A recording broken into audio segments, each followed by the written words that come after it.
Welcome back, everybody, to a 20 album roundup. These are the 20 albums that I've been tickling my ears with within February of 2024. So, some of these were released last year or last month, and some of them are released more recently. But yeah, these are the ones that have been keeping me busy. And this is something that I want to continue out through the year of, kind of taking a little bit of a step back from the big full-length album reviews and spend a little bit more time with these smaller records. And some of these are bigger records from bigger artists, but I'm also trying to put the spotlight on some of the smaller acts, some of those more independent tracks, because those have always kind of tickled my fancy of, when they're good, they are amazing. When they're bad, they're very entertaining. So, these aren't going to be full-length album reviews. These are just going to be very quick little tastes of each of these records, just to kind of give you a little bit of a flavor of what to expect, and recommendations. So I've put all of the albums that I will be covering. They're all going to be in alphabetical order in the description of this with the timestamps. So you don't necessarily have to watch all 20, but I highly recommend that you do, because who knows, maybe there will be an album here that you don't know about that you want to discover, and maybe you'll listen to my thoughts about it and think, oh, that's an album that I want to check out, because that's kind of the main reason why I want to do this, so that, those smaller records do not get lost in the fold, that they are showcased a little bit more. And I also want to take the opportunity to let you know what I've done since the last little album roundup. I was able to get out 5 reviews. I got one for Caligula's Horse for Charcoal Grace, Mannequin from Kairos, Steve Hackett's The Circus and the Night Whale, It All Leads to This by, or I guess I always call it All Leads to This, but it's just It Leads to This by The Pineapple Thief, and Prelude to Ecstasy by The Last Dinner Party. And I would highly recommend checking out the Last Dinner Party's album Prelude to Ecstasy. It was such a great record, and I highly recommend checking it out. It's been getting a lot of praise, and it's very well earned. So yeah, same with Mannequin by Kairos. Again, these 2 records were kind of like the big highlights for me within this past month. So go and check those ones out. I hope you'll enjoy that. And before I dive into these records properly, I want to take a moment just to thank everybody for all the feedback with my first one. It sounds like you guys are really enjoying this new format, and I'm so pleased. And I did hear you in terms of the music that's between the albums. It's just, it's a little too much work to have the individual songs from those albums be on here. And I always run into copyright stuff, and I'd rather just skirt that away and just have some kind of generic music. But I did hear that some people didn't necessarily appreciate my kind of bossa nova, kind of jazz lounge bar kind of sound. So I hear you, I get it. I'm going to change it over for this time. So yeah, without further ado, here are the 20 albums of this month. They're all in alphabetical order. And I'm just going to give you a little bit of a taste for each one. So without further ado, we'll start it all off with...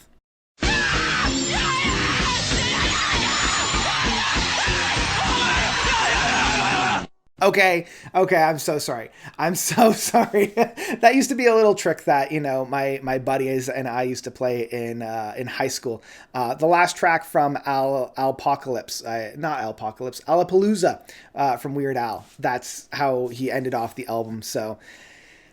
I'm sorry, that's going to be a one and done. I'm not going to do that again. It was just like, I kept getting a lot of messages being like, well, you're not using the proper music. What's going on? And I'm like, well, fine, I'll use a different music.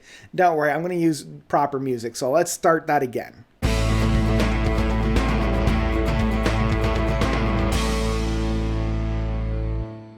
Echoes of Light by Chapel of Disease. Now, with a name like Chapel of Disease, I was expecting some gnarly, real big heavy metal stuff. And there's going to be a lot of metal that's covered within this roundup, so know that going into it. But it's interesting because, it's not all heavy, and it's not like blast beats, blow down the doors, technical riffs, like absolute heavy, gnarly stuff. But it's also, not just your run-of-the-mill soft rock kind of stuff. Like, if this was purely instrumental, I would qualify this more as like rock music rather than metal music. But with the harsh vocals, it adds a dash of fun. Like, it kind of reminds me of how Deaf Heaven was doing this more post-rock stuff with very heavy and harsh vocals works within the black metal scene. This is like if you took death metal growls and put it more to like this instrumental rock style of music that I really enjoy. It's kind of giving me like Iron Maiden or Judas Priest kind of feels if you just slowed it down ever so much, like that 80s style of like hard rock metal music. Again, Judas Priest, Iron Maiden, that type of thing. I also love that the longer stretches of music that allows it to really develop and really take its own shape. You know, a lot of this style of music would have just been like, okay, we're done after 5 minutes. Again, they're kind of taking that playbook style of some of the more proggy moments from an Iron Maiden of like, say, the Seventh Son from a Seventh Son, and really blooming it into a longer stretch, or some of the tracks that we would got from And Justice for All from Metallica. So yeah, it was really interesting. It does feel as if Opeth continued with their harsher vocals. I feel as if this is what they would eventually sound like. So anyway, this is a pretty good recommendation for me, especially if you're into this harder, softer kind of metal music. If you always wanted to get into a harsher vocal works, but have never been able to kind of swallow that jagged pill, this is a good introduction to that. So I would recommend Chapel of Disease by Echoes of Light.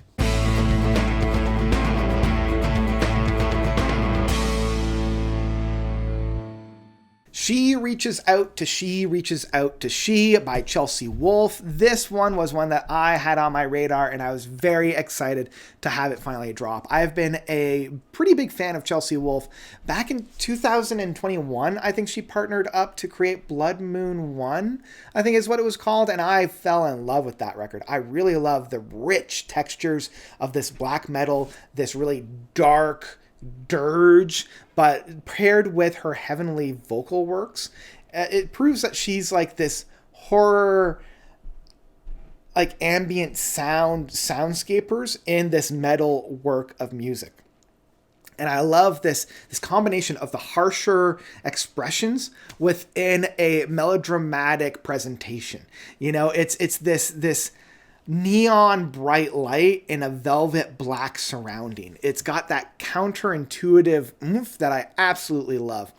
And I really enjoy it. There are some experiments taken on this record that I wonder how it would be handled differently. Like, I understand that this is kind of like her next chapter. She's starting off in a new label. So it's allowing her to experiment a little bit more. And some of the experiments work very, very well. And others, I'm like, well, I wonder if just a little bit of tweaking would have made that sound just a little bit better. And I'm thinking some of like the trap beats that are kind of found on here, those artificial sounds that are ruminating around here. I really appreciate the amount of synthetic sounds that are on here because they do create a much more perfect soundscapes on what Chelsea had envisioned, but there's that lack of organicness that I really enjoyed from some of her past albums that I feel as if they're missing. You know, it almost feels a little too constrained for what I really enjoy within Chelsea's work. But that being said, this album was still a great treat. And if you're a fan of Chelsea's work, I think you're really going to enjoy this one. And if you're a newcomer to Chelsea, I keep saying Chelsea, it's Chelsea. I'm so sorry. I keep saying Chelsea and it's Chelsea. If you're a newcomer to Chelsea's work, I think you're really, really going to enjoy this one. I think this is a great starting point, and then you can kind of go into some of her harsher stuff. So yeah, I would highly recommend She Reaches Out to She Reaches Out to She. Definitely check this one out. It gets the note seal of approval.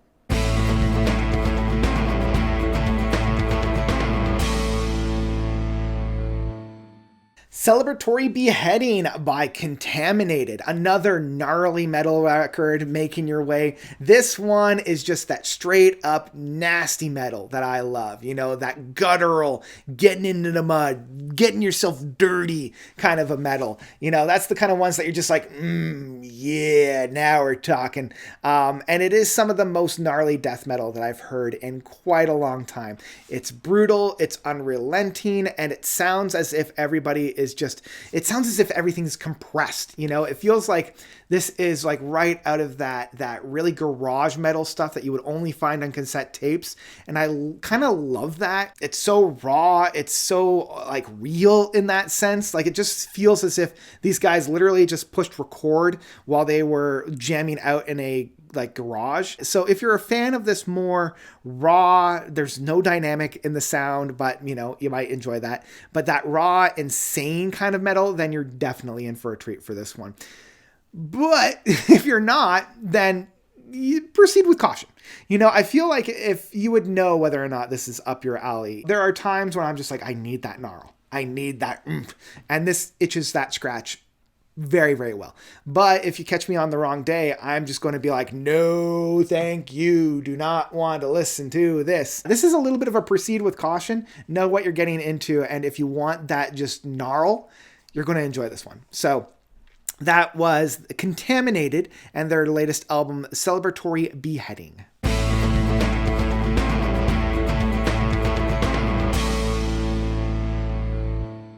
The Congregation Acoustic by Einar Solberg. So Einar, being the lead singer and essentially lead songwriter for Leprous, put out this live concert. I can't remember if it was like a couple of years ago or something, but it's a purely like acoustic version of the entire album of The Congregation from Leprous. And it did pique my interest because The Congregation is my favorite Leprous album. I think it's like the crowning jewel of their entire discography. I feel as if everything that came before led to this album, and everything since then has been on a little bit of a decline. So I was really interested to see how this would work as a purely acoustic, because it's literally just an R and a piano on a stage. It really allows and showcases Einar for his songwriting, his vocal works, because his vocals are just hauntingly beautiful.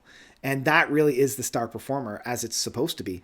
And so it has this dual efforts of mellowing out the album, really bringing it down to earth and becoming very, very personal, while still having that extremely powerful punch that this album dishes out. And yeah, one of the things that really made The Congregation so special was the use of everybody's talents, the powerhouse of the drumming, the oomph of the bass work, the guitar solos that are found many places. And Einar does his best to recreate that in acoustic settings with just the piano. But I know with songs like The Flood, where so much of that is just that dun dun dun dun dun dun dun dun, that repetitiveness that finally like snaps by the end. Yeah, it's an interesting one. So this is one that I would recommend for like fans of the album and you want something a little bit different, but I wouldn't necessarily run out to go and listen to it. This is kind of one of those, check it out, but if you don't hear it, you're not really going to be missing anything. So yeah, that's what I've got for the Congregation Acoustic by Einar Solberg.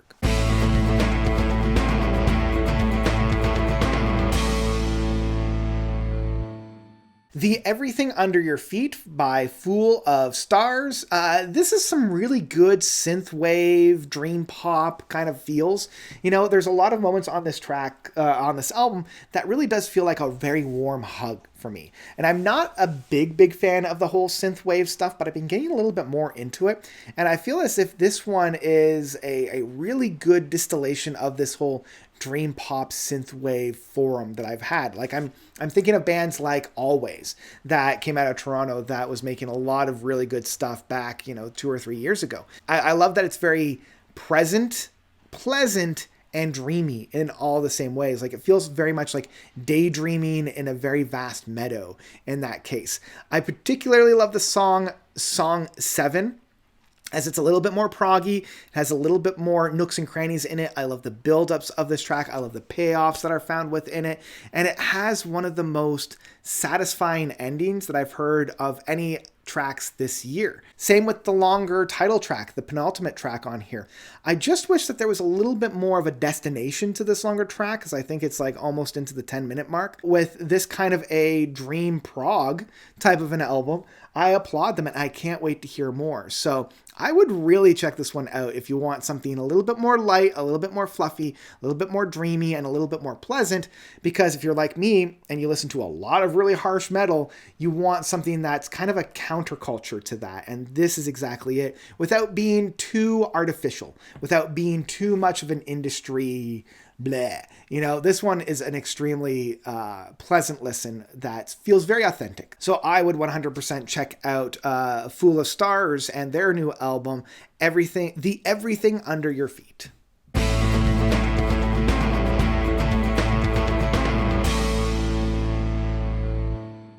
Where We've Been and Where We Go From Here by Friko. So this is an indie pop record, one that, made its way onto my desk. And what I will say is that I love this style of indie rock that I feel like it's kind of hard to find. That first track off this album is so friggin' good. It's channeling that classic Arcade Fire, the early stuff from them. And, I'm getting a little bit more of that passionate aspect to it, almost like the emo passion, without it being melodramatic or aggressive or yearning in that way, but just that energy, that plea. And I really, really enjoy that. I just wish that the promise that they set up with that first track was fulfilled throughout the rest of the runtime, because the rest of the album, it's just kind of, I don't know, it just feels as if it doesn't really quite oomph, I will admit the flow of this album is very pleasant, and I love how, we go from one track that builds with the momentum and it uses that to go into the next one. I did find that I enjoyed the smaller tracks and the quieter tracks more than the bigger kind of like linchpin tracks on here, which is always so interesting. Like I really love the smaller Until I'm With You a little bit more than the big and louder ones like Chemical. So, and I feel as if, these were supposed to be more of the carry through tracks to get us to like those other big moments. And I just felt like those bigger moments were just kind of a letdown. So a little bit of a mixed grab bag, but I mean, when this album hits, it hits hard. It's just when it fumbles pretty hard as well. But I would still check it out if you are looking for, the next big indie track. But that's what I've really got for Friko and their album Where We've Been, Where We Go From Here.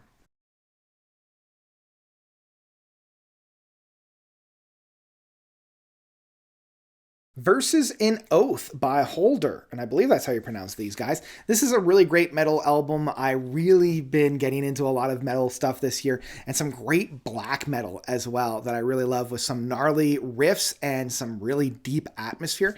I really appreciate the space that is found on this record. Like some of the play out bridges within Verses in Oath, like that title track. It's very tasty, and I really, really appreciate that one. I love the darker atmosphere, as I mentioned, this kind of swirling around darker synth or atmosphere in the background, with this great guitar like really present up in the mixing. I also really appreciate the group keeping us on our toes, like lulling us into this false sense of security with an offering that's very like Damnation from Opeth, this very chill, very dark, very menacing, very mellow track that then gets punched in the face with Cast Into the Well of Remembrance that is just gnarly and intense and really abrasive in that sense. So if you want a little bit more of a roller coaster ride within your metal music, if you want a little bit more of an oomph within it, I would highly recommend checking out Verses in Oath. It was a great chance, a great record, and yeah, one that I would recommend. So that was Hulder with their album Verses in Oath.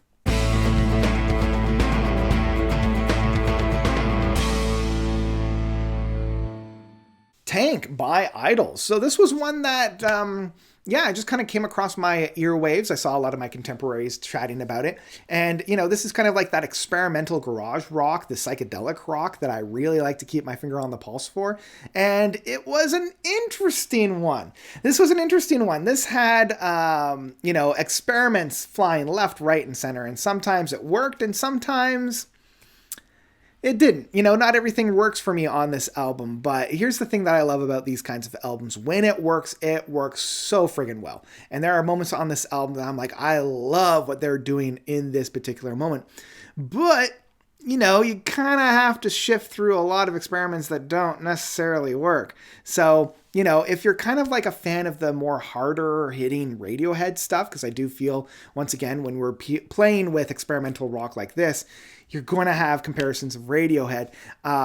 If you're looking more for like that experimental side of the Radiohead, the harder side, like stuff from Hail to the Thief, and even a little bit from like In Rainbows, with kind of like this post-grunge rock, then yeah, I would give this one a spin.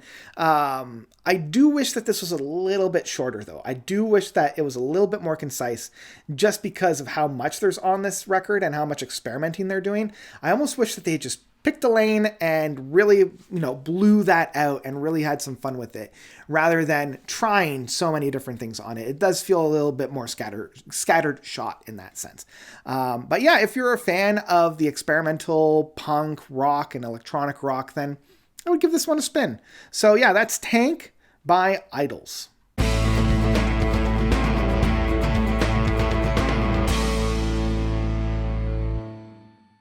Messages from Afar, Second Nature by Karfagan. I mean, it was only a matter of time before Anthony Collusion was going to find himself on one of these lists.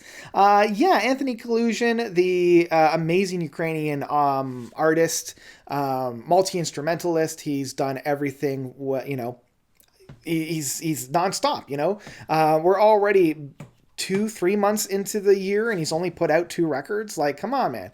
But this is your typical Anthony Collusion record. Nothing too far away from what we've gotten before. He's not necessarily breaking the mold in that case. This is what I'll say. It's not going to convert anybody that hasn't already been converted into the Anthony Collusion fan base. But that being said, it's also really good music of what he is doing, especially within the Karfagan. Like, I feel like this Messages from Afar, sweet, because he already did one, I think, back in 2017 or something like that.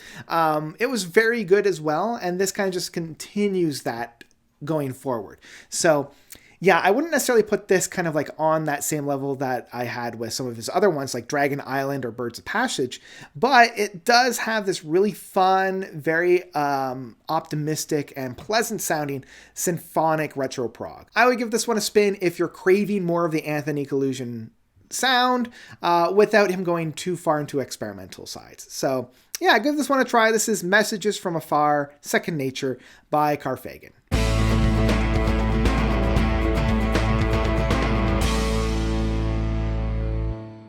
Empty by Kristoffer Gildenlöw. So Kristoffer Gildenlöw, I believe, is the brother of Daniel Gildenlöw, the lead singer-songwriter for Pain of Salvation. He is back doing his own solo stuff. It's honestly better than I anticipated. This is a lot more in the vein of a Pink Floyd record. Definitely within the guitar works, because that is the lead star here.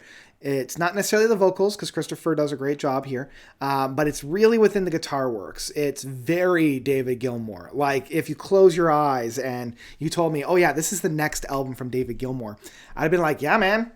Yeah, like if this was the kind of connecting album between, About Face, I think was his second album, and On an Island, like if this was like a 90s record from David Gilmour, absolutely, 100%. I would feel that. That's the only problem about this record, is that it is so David Gilmour that it's kind of hard to move past it. It does have that very smooth guitar works in there. It's got that kind of interesting 70s or 90s kind of soft rock without it being like a yacht rock or anything like that. It's like this rock music that's more soulful. It's a little bit more bluesy in its approach. The only real criticisms that I could have outside of, it leaning a little bit too on its influences is the length. It's a little long. It doesn't need to be this long, especially for the type of music that it's presenting. You could have easily cut off about 20 minutes worth of music and not really lost a whole lot. So yeah, that being said, I still had a great time with this one, and I really hope people check this one out, especially for a solo artist. It's such a buy-in for the length that you get, but you get a lot of music for what you get, and it's not bad. Like, I would be hard-pressed to say, well, where would you cut then if you want 20 minutes gone? It's kind of hard to say, because a lot of this is really good rock music in that kind of soulful aspect. So yeah, I would honestly give this one a spin. This one is Empty by Kristoffer Gildenlöw.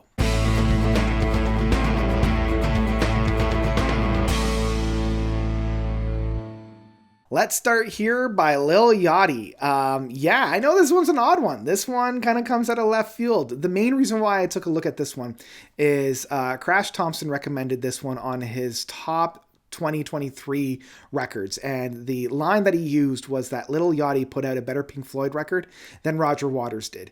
And I mean, that bar is so low, you don't even have to trip over it. You can basically walk right over it. But he was saying how much progressive rock and psychedelic rock Lil Yachty was putting on this hip-hop rap album, and that perked my interest. I'm not a big fan of rap music, and, I don't want to just write it off without giving it a chance. So I've been, flirting with it every once in a while, and I feel like this is a really good buy-in for me. This is them offering an olive branch to me, and I'm 100% going to pick it up. And I found myself really enjoying my time with this one. And I will admit, it has a lot of proggy aspects to it. It's got a lot of that psychedelic rock aspects to it. It's got that mellow dreamscape that Pink Floyd was playing and flirting with in like the Wish You Were Here era. Diving in, it slaps. It slaps. I really enjoyed this one. As I mentioned, I'm not a big fan of hip hop and rap, and I'm not one to discredit it just because I haven't found the right one. So yeah, I would highly recommend this one if you're kind of like me and you want to experience other genres and you don't quite know where to start. If you're looking for a good accessible hip hop or rap album that flirts with this type of, experimental, proggy, psychedelic rock, yeah, I would recommend this one. I thought it was a really good time. And that was Let's Start Here by Lil Yachty.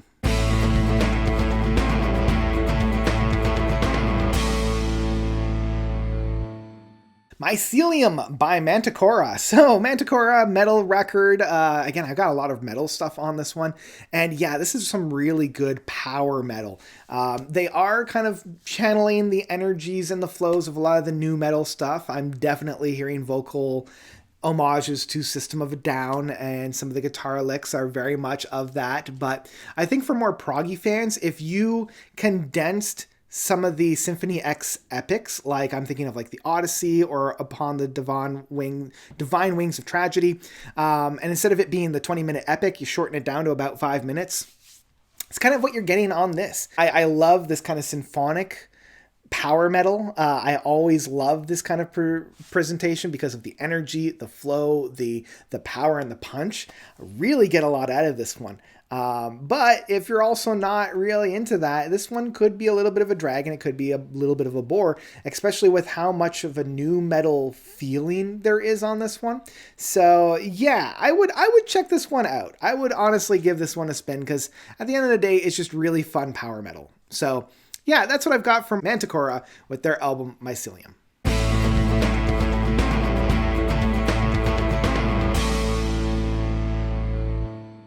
Echoes from the Universe from Mr. Bison. So this is a kind of a prog rock kind of a thing, but definitely more on the rock side of things than prog. This is kind of reminding me of like the King Buffalo that I heard a couple of years ago that I really, really loved, or like some of the more rocking aspects from Motorpsycho, especially within their more heavier stuff, like from their whole Hell suite that they did on a couple of their albums. I'm seeing flavors of like the Hertz Von brother or the Von Hertz brothers from 2 years ago, like the Red Alert in the Blue Forest, or Blue Alert, no, Red Alert in the Blue Forest. And there are some really, really good, tasty moments on here, like the track Dead in the Eye and The Promise, that play a little bit more with the stoner and sludge rock, but I have to be honest, at the end of the day, the album overall really isn't all that much to write home about, especially with powerhouses like I'm thinking also of like Soup or The World is a Beautiful Place and I'm No Longer Afraid to Die, but also just King Buffalo and Motorpsycho, as I mentioned. They didn't really bring a whole lot of new aspects to the table that I was all that excited for, but again, The Promise and Dead in the Eye is enough to check this album out, at least just for those 2 tracks alone. So that was Mr. Bison and their album Echoes from the Universe.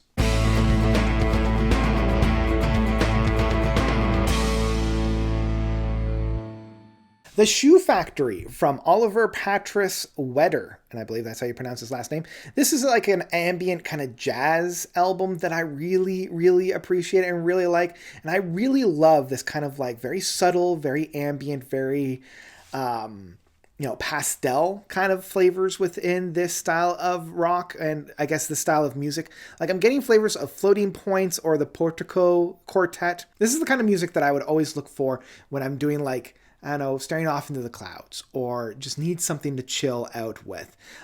It's got that ever-changing, impressionistic kind of come as you go, but there's always something interesting as well. It's not just random sounds being thrown at the door and just seeing what sticks. And that's something that I really appreciate with this one. Like they'll go from very traditional electronic piano ambient jazz to an almost electronic music with a track like The Modern Times, This has a lot more tangible moments on this album than a lot of the ambient music that, I love to really mess around with. And really, that's kind of the key aspect of it. The saxophone and the piano are what grounds this album it grounds it. And it allows me to really have this concrete footing without being lost in the clouds the entire time. So yeah, I always love to put something like this on in a very calm and chilling kind of way. So if any of this speaks to you, that album was The Shoe Factory from Oliver Patrice Weder.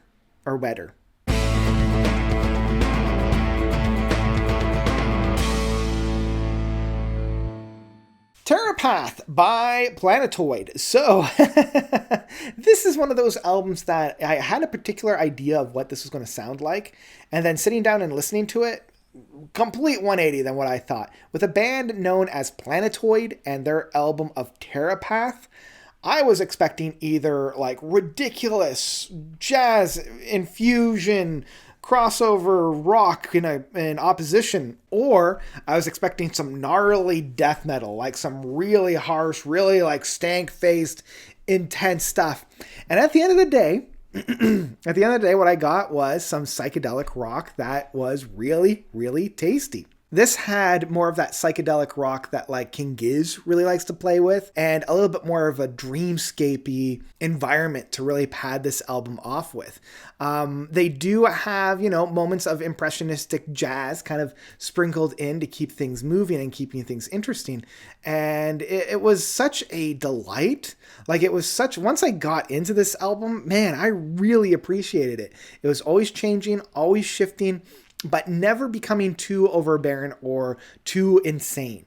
They always had one foot firmly planted in the song structures within, kind of that traditional songwriting aspects. Because I'm so used to having this style of music just be completely balls to the wall insane. So I'm glad that these guys are kind of playing more on earth in that sense. I would honestly check this out if you're looking for something new, something original, and something fresh without it being complete, unlistenable, way up in the clouds, what on earth is going on. So yeah, I would expect really great things from these guys, and I'm really excited to see what they have up next. So that was Plantoid and their album Terrapath.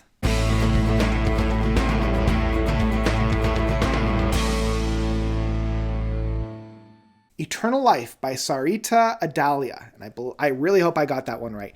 This is such a great ambient post-rock record that I really, really love. Again, we've already kind of touched upon that with Oliver Patrice Weder, but it's a little bit more atmospheric. It's a little bit more post-rock in its approach. I love that it really plays with tones specifically on the guitar. Where Oliver Patrice Weder was really playing with the sax and the piano, this one is all playing with tones specifically on the guitar. And I love how they're layered. I love how they are used to create all these different really fun harmonies within that. And it was such a joy to hear this type of ambient music being played in the way that it is. If I only had one criticism, it would be I wish that there was a little bit more variations within the tones of the guitar, because the guitar you can make so many different noises with, especially within different patches, different foot pedals, even just different guitars themselves. And it just felt a little bit monotonous and a little bit same with the same tones being used over and over and over again. Like, yeah, you have the different harmonies and different pitches and whatnot, but really at the end of the day, it's all the same sound. And it just kind of became like a really interesting grayscale of an album rather than it being full of color and full of vibrance in that case. Now, that being said, it's still a brilliant and beautiful orchestration of sound, and there's so much 3 dimensions on this one, even if, it's very same. It's got that, like, I feel as if I just fall into this. Like, I fall into this track, and I absolutely love it. So this is something you definitely want to put on when you're looking for some real chill and feel-good vibes. So I would, at the end of the day, still really recommend this record, and that one is Eternal Life by Sarita Idalia.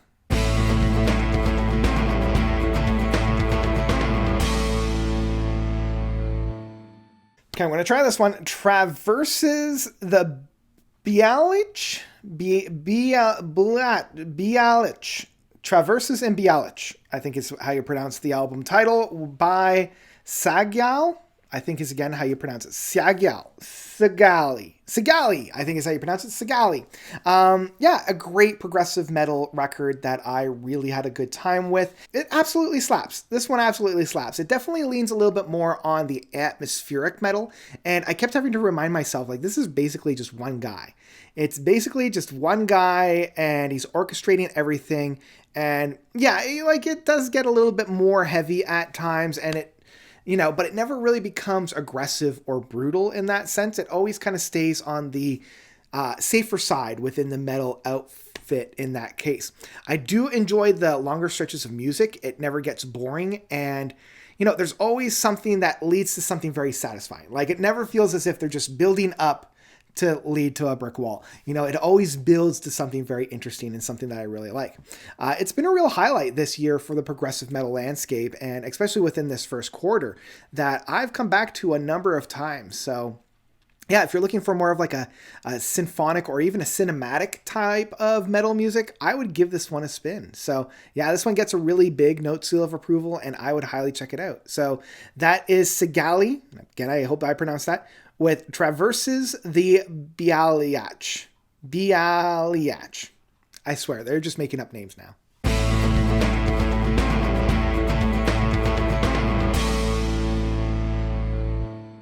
SLIFT with their album Ilion? I think it's Ilion. This was great. This was a lot of fun. This was like that kind of jam rock stuff from like the 70s, but put more to a harsher tone. I can tell that these guys have been around for quite a while and they're really, really honing their craft in what they're able to accomplish and what they're able to do. If you're looking for some really trippy, really stoner rock without it going too metal or too harsh. And I always find as if like the stoner metal gets a little too sludgy in that case and you want a little bit more of that jam aspect of it. This one is a high recommendation for me. I can see that this one's going to top a lot of people's top 10 lists for the end of 2024. And I might be one of those. We'll see. We'll see how the rest of this year plays out. But what I love is those longer passages of music, that jam aspect that allows all these tracks to really grow, really develop, really come into their own, and just be along for the ride. This is one of the few times where I will give a pass on a longer stretch of music, not really building to all that much. Like, I don't feel as if this album has a lot of crescendos. They don't necessarily have a lot of like the climbs, plateaus, and then next climb and plateaus. It's really just going from one passage to another passage to another passage, but each passage is so interesting that I want to see where they're going to go from here. So yeah, I really, really enjoyed this one. It always feels as if, as I mentioned, they're going somewhere specific. They're not just, well, let's see where we go. They have a clear path in mind, and I really appreciate that one. So yeah, highly recommend this one, and I would check this one out if I were you. So that was SLIFT with their album of Ilion. SLIFT with Ilion.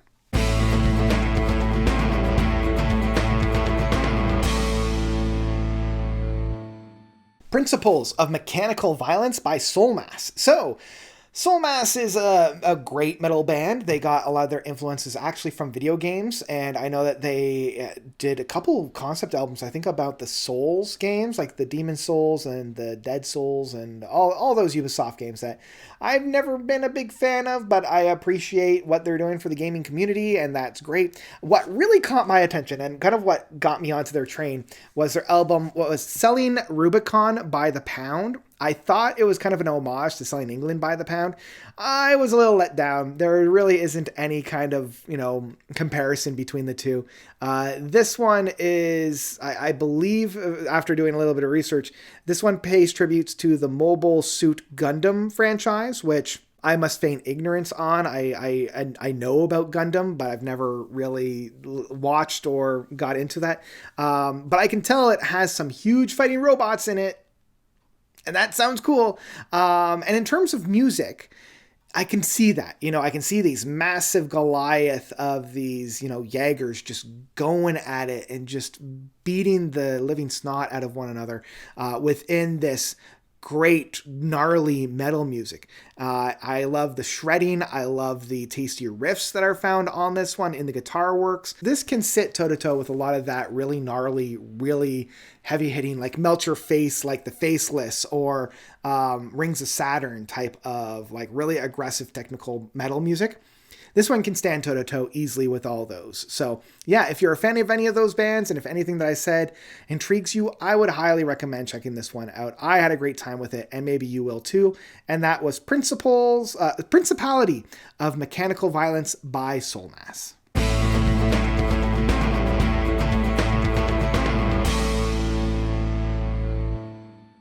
Okay, rounding this one off with The Pilgrim, Their God, and the King of My Decrepit Mountain by Tipar. This one was recommended to me by Mark from Spectrum Pulse because he's like, hey, I know you love that proggy sounds. These guys are playing with some proggy sounds in more of the folk side of things, so maybe you want to mess around with it, and I will always check out anything that he recommends to me. It might not be my jam, but it will always be interesting, and that is kind of what we have here. Even though I will say, for folk music, this is very tasty and very nice. And it does blend a lot of very interesting proggy movements into it, because essentially this is a 3-part record across 3 discs, but encapsulating about 40 or 45 minutes worth of music. So I enjoy, like, this is kind of like the color spectrum from The Deer Hunter, or like Always the Bridesmaids from Decemberists, where it almost feels like a collection of EPs that create a larger work. And, you know, you have The Pilgrim, you have Their God, and The King of My Decrepit Mountain kind of being each of the movements. So you kind of have this 3-act play that tells this very, you know, traditional story in that sense. And I love that there's some proggy moments to it. What I really enjoy is that the music plays to the themes and the concept of this record. You know, it's not just a concept to be a concept record.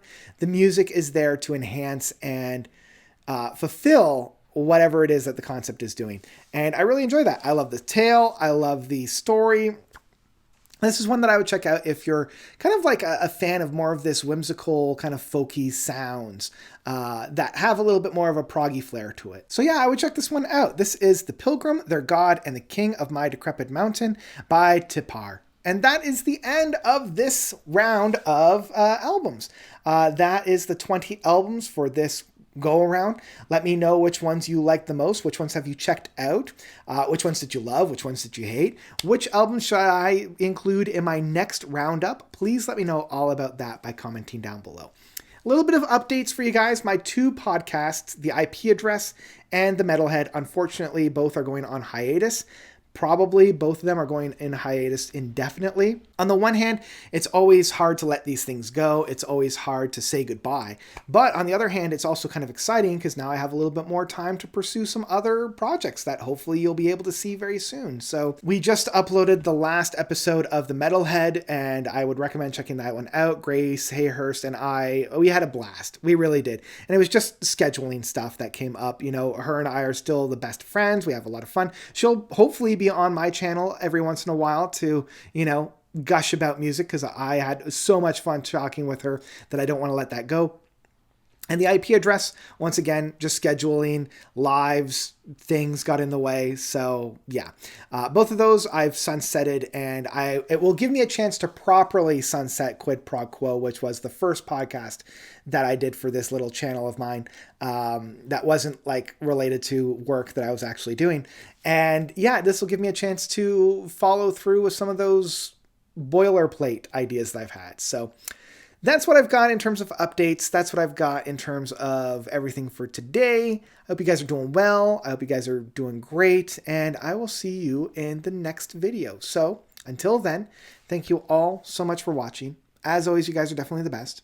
And until next time, notes out.